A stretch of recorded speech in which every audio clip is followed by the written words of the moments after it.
Welcome hikers, backpackers, and adventurers alike. My name's Bigfoot, and in just a couple weeks, I will be setting out on my dream through hike of the John Muir Trail. Today, I'm going to give you a peek under the tent of the new gear that you'll see me hitting the JMT with.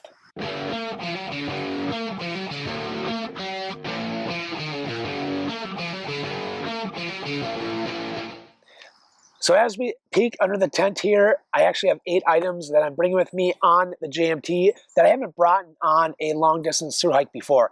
Now 2 of these items I've already talked about in previous videos. That's the lighter one, Big Daddy Bear Canister, and my Hyperlight 3400 Windrider pack. If you haven't had an opportunity to catch those videos, I will put the links to them below. Now that brings me to the other 6 items that I'm bringing with me on the JMT, with the first being a solar panel. This solar panel is the first I've owned. I've never brought one out hiking or backpacking before, and where I'm going makes actually some sense. I'll be above tree line during large areas of the trail and be exposed to lots of sunlight. This is something that I'm bringing because that might be something that I might want to sport on a PCT through hike. Now, technology has continued to evolve, as it will continue to, and this was actually the top pick for Outdoor Gear Lab's lightest solar panel. It actually comes in, as they state, at 5.6 ounces. On my scale, I came in at 6.4, so a little higher than what Outdoor Gear Lab stated. And this thing is not going to be the beefiest that you have out there. It's the Renogy e.flex 5 watt. They have not tested this thing out yet. It's really what the purpose of me bringing out on the trail for, but at just over 6 ounces, I thought that it could be worth some value with being able to charge some of my batteries, my phone, possibly even a backup battery out on the trail because of how long some of the resupply points are on the PCT, and really give me some extra options. So I'm going to check this thing out. I will report back to you guys, but this thing on Amazon is under 30 bucks. So for under 30 bucks and 6.4 ounces, seemed like it was worth a shot. Now in the same department of electronics, I've upgraded my battery brick.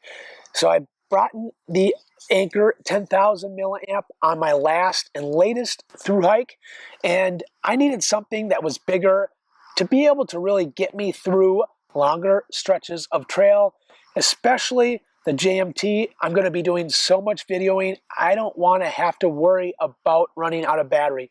So this is the Anker 20,100 milliamp. This thing weighs 12.2 or 12.3 ounces, and it'll be a great supplement to the solar panel. In the event that this is ineffective, I know I can rely on this. Anker makes the best backup bricks, and this is something that I know will hold very well out on the trail. Anker has not let me down yet, so really excited about having both of these and giving me an opportunity to see how well this works without relying on it with my big Anker battery. Third item that I'm bringing is a new Ultralight sleeping pad. This is the X-Pad Sinmat Hyperlight.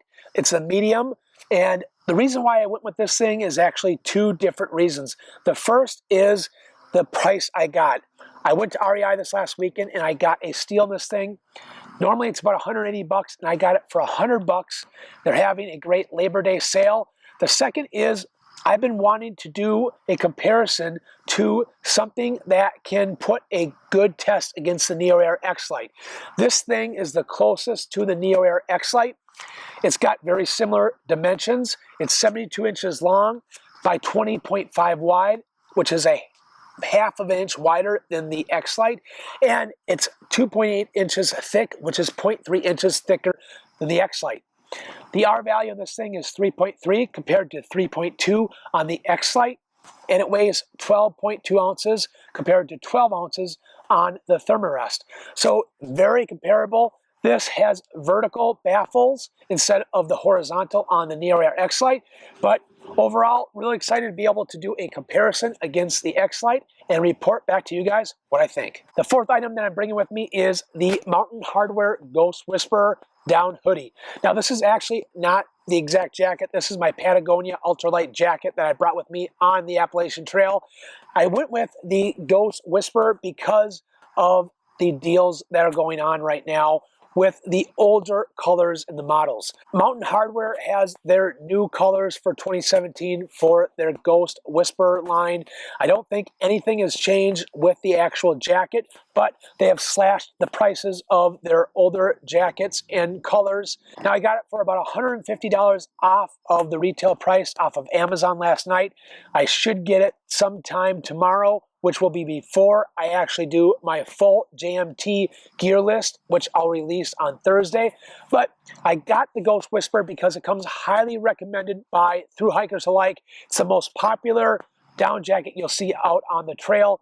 It's got a hoodie, which this thing does not. Now, the Ultralight down jacket from Patagonia does have an option of buying it with a hood, but the Ghost Whisper is actually lighter with a hood than the Patagonia Ultralight down jacket without the hood. So that's pretty sweet. So I'll get a chance to be able to bring it out on the trail and do a comparison to my favorite down jacket, the Patagonia Ultralight down jacket, and see what all the buzz is about. My fifth item is a brand new quilt, and it is the Enlightened Equipment Revelation. That's right, I am finally getting a Revelation. It's the most popular quilt out on the trail. Thru-hikers highly recommend this quilt. I ended up going with a 20-degree. Right now, I don't own a 20-degree quilt, so went with a 20-degree that I'm going to bring out there, and I anticipate that this is going to be my go-to quilt for upcoming thru-hikes and adventures alike when I am getting into the lower temperatures. But really excited about taking this thing out there. Now, those of you that caught my gear list for the Spirit Hiking Trail know that I took my first Enlightened Equipment quilt out on the trail, and it was the Enigma. This is the color that I went with, and actually the reason why I went with this exact color is because it was on the shelf. So I was able to get it a lot faster than I would have if I would have customized my colors, but it had all of the other specs that I wanted. So really excited about checking this thing out. Of course, I'll do a full gear review when I get done and talk about the features and a lot of the other things with it, but this is the quilt that I'll be sporting on the JMT. And the sixth and final piece of gear is an umbrella. Never thought I would actually bring an umbrella with me out on the trail, but I've been convinced. I have seen a lot of people sporting umbrellas lately out on the trail, some even on the Appalachian Trail, and with the PCT and the amount of time that you are exposed, it actually makes a lot of sense. A lot of hikers swear by their umbrellas. It's more to prevent sun exposure than even rain, but it does both, of course. Now, the umbrella that I chose is made by Six Moon Designs. It's their Silver Shadow. It actually, from what I can see, is basically very similar to the Gossamer Gear Chrome Dome. This thing is made of fiberglass. It's really light, 8 ounces, and same dimensions as Gossamer Gear from what I can see. I think Gossamer Gear's Chrome Dome is actually just a tad bit larger, but because it's made of fiberglass, it's not going to attract lightning, which I hope that you're probably not hiking in that anyway. Now, it's got an EVA foam handle, which makes it really easy to grip. I will be attaching this thing to my actual Hyperlight 3400 Windrider, so I'll show you later how I do that. In September, I might not need this as much as maybe I would need in, say, the summer where it's a little bit hotter, but it will be able to shield me from the sun and the rain and the elements, and this is something that I'm seriously contemplating bringing out whenever I hit the PCT, so really excited actually about bringing my, my umbrella out there and seeing how it holds up for me. Well, hikers, that wraps up all the new gear that I'll be taking with me out on the JMT. Really excited about being able to test these things out and, of course, reporting back to you guys what my thoughts of them were. If any of you have experience with any of the pieces of gear that I talked about in this video, would love to hear your own feedback. How did it work for you out on the trail? And if you recommend it, stay tuned for many more sightings. And remember to always follow Bigfoot.